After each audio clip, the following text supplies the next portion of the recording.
gone from doing that sort of in the general sense to thinking, okay, well, let's go out in our community now and see what's taking up space. So that's when we did our field work. So before going, I prepped them and I told them we were going to go on a walk and we were going to be looking for the various things that we talked about taking up space. So transportation, meaning roads and streets, right? So how many, we had to talk about, well, how are we going to, tally up a road? What counts as a road taking up space? And we decided that, okay, when we see a new name for a street, that means it's a new road and we'll take a tally that way.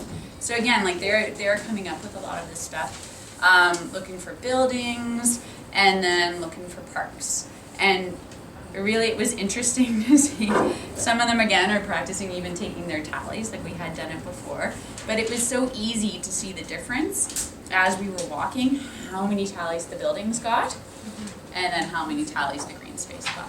And then as we were walking, just sort of engaging them in the idea of, okay, well, we've got buildings, but do you notice in our neighborhood we have a lot of trees in front of the buildings? So let's make a little note of that because the tree still counts as at least. And then the thing that I find the most fascinating, I think that always engages them when you're really super excited about something, is I found these photos of specific intersections.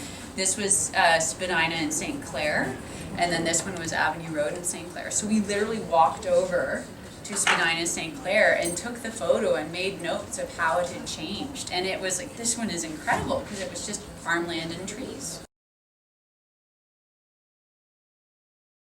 I have a little inquiry booklet for science as well. I sort of modeled it after the RAND chart.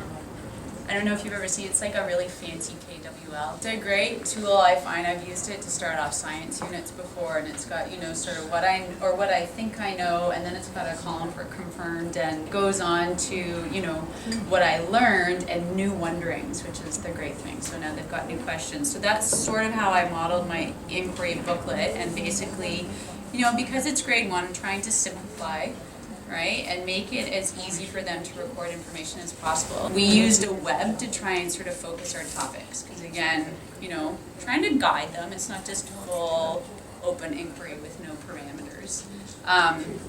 So we worked together to come up with the topics of, buildings, transportation, again, green space, and then pollution is the one they wanted to add in outside of what we'd already done.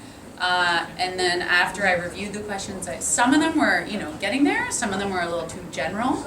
So that's why I knew today I wanted to have a chance for us to use our research buddies, because that's one of my big things I recognized this year, is that getting our reading buddies to come down and help with the resources opens up a whole new world for them, right? Because I know as a primary teacher, that's usually the hardest thing, is finding resources that are appropriate.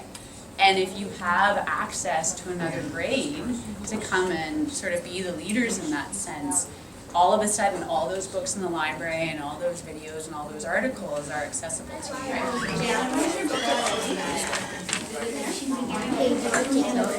you guys, I'm going to unpause it when you all take some notes.